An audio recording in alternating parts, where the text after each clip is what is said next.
Magonjwa ambayo yanashambulia afya ya mmeng'enyo au ambayo yanashambulia mmeng'enyo kwa sasa yamekuwa ni kama janga la kitaifa. Magonjwa kama acid reflux, magonjwa kama vidonda vya tumbo, magonjwa kama tumbo kujaa gesi, changamoto kama kukosa choo au kupata choo kigumu, matatizo kama bawasiri, ikiwa ni sambamba na saratani ambazo zinaathiri kama koo ama saratani ambazo zinaathiri utumbo, yameongezeka, yapo kwa kasi. Na ukifuatilia mambo yote ambayo yanaathiri mmeng'enyo yanahusiana na tabia kadhaa. Yaani ukiwafuatia wagonjwa hao ni wagonjwa ambao walio wengi walikuwa na tabia ambazo karibia zinafanana. Lakini ukifuatia na wale kuwafuatia ambao hawana changamoto yote kimmeng'enyo, hawana tumbo kujaa gesi, hawana changamoto zote ambazo zinaathiri mmeng'enyo, nao pia wana tabia kadhaa ambazo zinafanana.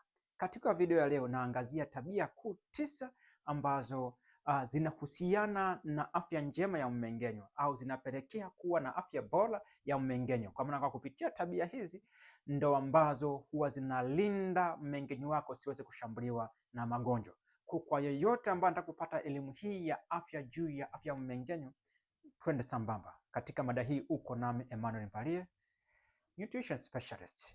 Tunaenda kuangazia tabia 9 ambazo zinapelekea mtu kuwa na afya njema ya mmeng'enyo. Labda niseme tu kwa ufupi juu ya swala la mmeng'enyo.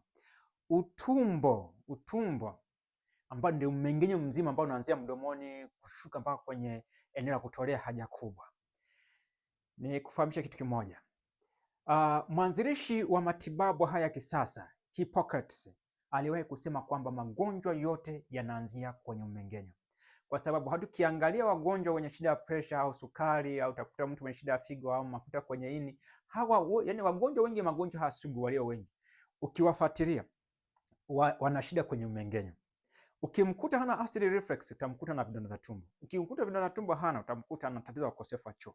Ukimkuta tatizo la ukosefu wa choo hana utakuta ana tatizo la tumbo kujaa gesi. Ukikuta hilo hana utakuta ana issue ya bawasiri. Kwa hiyo lazima kuna mahala mmeng'enyo mara nyingi kwa walio wengi wagonjwa hawa ni lazima usheki. Katika tafasiri hiyo kuna kila sababu ya kulinda mmeng'enyo wako, kwani pale magonjwa ndo mengi yanaanzia pale pale. Sasa unaulindaje mmeng'enyo wako huo? Unalindaje utumbo wako ili usiweze kushambuliwa na magonjwa? Unaulinda kwa kufanya tabia hizi zifuatazo ambazo zimedhibitika zinasaidia kukinga magonjwa hayo na zinaboresha afya ya mmeng'enyo. Moja, namtarajia mtu yoyote ambaye anajaribu kujikinga na magonjwa haya ambayo yanashambulia mmeng'enyo, ni lazima kwa masuala ya ulaji wake awe anapenda kula vyakula vitokanavyo na mmea. Should be plant, lazima ale plant, lazima awe vegetarian for some time. Kwa maana kwamba tunapozungumza kwamba watu wao huwa wanakula vyakula vitokanavyo na mmea, maana yake ni mboga za majani wanakula kwa wingi, habari za matunda, hata kama hapati aina zote, lakini yeye kula matunda kwake ni furaha kwake, ni kipaumbele. Kuna watu ambao hiyo mpaka wale matunda ni lazima aandikiwe na daktari. Sasa mtu huyo ni tofauti na yule ambaye kula kwake tunda ni furaha. Hawa watu wanakula vitu kama jamii ya mikunde kunde, njegere, simbazi, kunde, choroko, dengu, masoya, ukija korosho, ukija karanga, mbegu za maboga. Hivi wanapenda kutumia hivyo vyakula hivi, jamii ya mikunde na mbegu.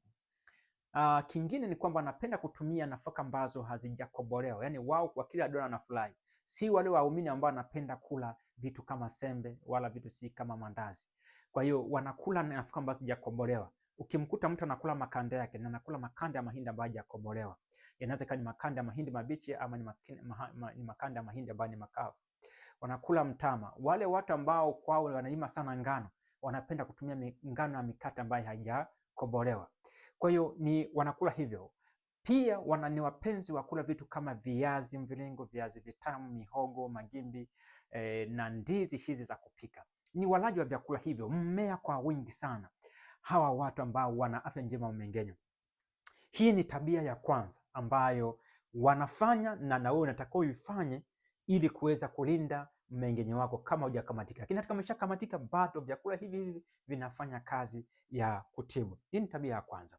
Tabia ya pili ni kuepuka matumizi ya nyama nyekundu kupindukia ama kuepuka kutumia nyama nyekundu. Nyama za miguu minne ambayo imetokana na wanyama wa miguu minne, vitu kama ng'ombe, nyama ya ng'ombe, si mbuzi, si kondoo. Yani wanapenda kuepuka vyakula hivyo ambavyo ni nyama nyekundu, hata kama kila ni kwa nadra na kwa matukio sana, yani sio muumini wa chakula hicho. Hii ni tabia namba 2. Tabia namba 3 ni wapenzi wa kupenda kupunguza, si watumiaji wakubwa wa nyama nyeupe. Yaani kama ni samaki ni anakula kweli, lakini sio mpenzi wa kula asubuhi, mchana na jioni. Yaani hayuko katika utaratibu huu. Au kama ni kuku, sio mpenzi wa kula kuku asubuhi, mchana na jioni. Yaani unaweza shangaa kwa wiki amekula mara 2 ama amekula mara 1. Yaani si amepunguza, yaani reduce, punguza. Hii tabia ya kupunguza nyama hizi nazo pia nyeupe ni tabia ambayo ni nzuri sana kwa afya ya mmeng'enyo. Tabia ya 4 ambayo inapelekea afya njema ya mmeng'enyo ni kuepuka ama kupunguza matumizi ya maziwa na mayai. Maziwa ya kisasa epuka kabisa, mayai ya kisasa epuka kabisa. Maziwa na mayai ya kienyeji punguza matumizi yake, au kiwezekana yenyewe unaweza ukaacha, kwani kuna vyakula vingi ambavyo vinaweza kuchukua nafasi ya hivyo vyakula. Yaani hakuna ulazima wa kuweza kuvitumia wewe mara kwa mara. Kama swala ni virutubisho, kuna vyakula ambavyo vinatoa virutubisho zaidi ya maziwa. Kwa hiyo ni watu ambao wanapenda kupunguza, ama sio wapenzi kutumia mayai wala maziwa. Si watu ambao wanapenda kutumia maziwa wala mayai mara kwa mara. Tabia namba 5 ni watu ambao wameamua kuepuka sukari hizi, vyakula vya sukari kutoka madukani. Simaanishi habari za ndizi mbivu wala habari za papai, na maanisha sukari kutoka madukani, soda za madukani, pombe. Na hawa watu wameamua kukaa mbali na vyakula vya nafaka ambazo zimekobolewa kama sembe, wameepuka, na habari za chapati, mikate na mandazi. Hivyo vitu wameweza kuviepuka. Hawa watu huwezi, kama hawatumii hivi vitu, huwezi wakuta walio wengi kumkuta ana changamoto ya mmeng'enyo, sio rahisi. Hii ni tabia namba 5. Tabia namba 6 ni watu ambao wanapenda kufanya mazoezi. Mazoezi kila mmoja huwa anafanya, na nadhani huwa yanatofautiana, kwa sababu mazoezi yanaanza kutembea kwa miguu. Kuna mtu ambaye hata kama na gari anafikia pahala anapaki gari yake, anafanya shutting za hapa na pale, kwa sababu kupata benefit au kupata faida tu ya mazoezi, nusu saa kwa siku inatosha kuweza kupatia faida nzima ambayo unahitaji kutoka kwenye mazoezi. Kwa hiyo hii ni tabia namba 6 ambayo wanakuwa nayo watu ambao wana afya njema ya mmeng'enyo, au hii ndi tabia nyingine ambayo inapelekea kuwa na afya njema ya mmeng'enyo. Namba 7 ni unywaji maji, kupenda kutumia maji. Kuna watu wanasema kwamba natakiwa unywe lita 5. Hapana, hata kuweza kupata lita 2.5 mpaka 3 kwa siku, na kulingana na maeneo hasa kwa walioko Dar es Salaam yamkini kahitaji maji kwa sababu ya joto lao kuwa kubwa sana, lakini kwa walioko kwenye mazingira ya baridi, hata kiweza kupata lita 2 kwa siku zinaweza zikawatosha kwa mazingira ambayo yanakuwa sio ya joto sana. Hii ni tabia namba 7 ambayo inapelekea afya njema ya mmeng'enyo. Tabia namba 8 ni watu ambao ni lazima upende kuepuka kula masaa 3 au upende kula masaa 3 kabla hujaenda kulala. Hiyo ni tabia nyingine ambayo ni sahihi na inahitajika kwa ajili ya afya njema ya mmeng'enyo. Mwisho ni habari za kuepuka kula mara kwa mara. Unapokaa kila muda unakula kama mchwa, ni unaweka kazi kubwa sana kwenye mmeng'enyo, kumeng'enya, na unakuta kwamba mmeng'enyo unakosa mwili unakosa ule muda kuweza kukarabati mmeng'enyo, kwa sababu kumbuka, mmeng'enyo mara nyingi huwa unakumbana kashikashi, uharibifu hapa na pale, mchubuko. Japo ni kwa mchubuko hiyo ama kashikashi hizo ni ziko ndani ya uwezo wa mwili kuweza kuziba ama kuweza kukarabati, ndio maana unakuta wakati mwingine huhisi tofauti wowote. Vitu kama vidonda vya tumbo ni kwamba ni vidonda ambavyo ni vikubwa kiasi kwamba vinahitaji matibabu, kwa maana kwamba uharibifu ni mkubwa nje ya uwezo wa mwili kuweza kupambana wenyewe kama wenyewe, ndio unahitaji kama msaada. Lakini kiufahamu ni kwamba jitahidi kuepuka kula mara kwa mara, kuwa na muda maalum wa kula. Unaweza kupanga kwa mimi leo kwa siku nakula milo yangu 2 ama milo yangu 3, asubuhi, mchana na jioni. Unakuwa na muda wako kwamba saa 3 nitakuwa nakula, saa 7 nitakuwa nakula, na jioni, ambao kwa tunasema kitaalamu angalau milo ipishane kwa masaa 4 mpaka 5. Ni range ambayo ni nzuri. Huko katikati unakaa unakunywa maji. Walio wengi wenye shida za mmeng'enyo ni ambao hawana ulaji maalum. Wao wanakula kama mtu, na hivyo kama mjini mara wamepita hapa, amekula hiki, ametafuna, kila mtu anakula. Hili tabia ni mbaya na haribu mmeng'enyo. Kwa nini hizi tabia huwa ni muhimu sana kwa ajili ya kujenga afya ya mmeng'enyo? Labda nizungumzie tabia namba moja ambayo ni mzizi mkubwa sana kutengeneza mmeng'enyo kuwa na afya njema, ambayo ni kwenda kuwa mmea, kula vyakula vitakavyo na mmea, go plant. Mmea, fahamu kwamba kuna kitu tunaita kwamba gut microbiome, ambao ni bakteria ambao wako kwenye mmeng'enyo wako, bakteria bora ambao wanasaidia mmeng'enyo kuwa mzuri, ambao unasaidia kukinga magonjwa. Wale bakteria wanategemea vitu vitokanavyo na mmea, nyuzi lishe na wanga aina ya resistant starch. Vile vinahitajika kwa sababu vile ndio ambavyo vinalisha wale bakteria, ndio wanakuwa na afya njema. Lakini vyakula vya mmea vinakuja na virutubisho kwenye uwiano sawasawia, si kama nyama, kwa sababu kumbuka, nyama kama ni ya ng'ombe, yeye anapokula majani anatafuta virutubisho kwa ajili ya kuimarisha mwili wake. Kama ni protein kwa ajili ya kutengeneza mifumo yake yeye, si kwa ajili ya kutengeneza mwili wako binadamu.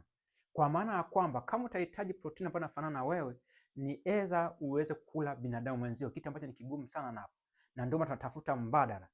Ng'ombe anapatia wapi? Kama ni za protein, anapatia kwenye majani. Ng'ombe atengenezi protein kama yeye, ni lazima ale majani, apate vile vitu vya kuunganisha, atengeneze protein ambayo itaendana na yeye. Kama ni mbuzi ni hivyo hivyo, kama ni kondoo ni hivyo hivyo, na kama ni nguruwe ni hivyo hivyo.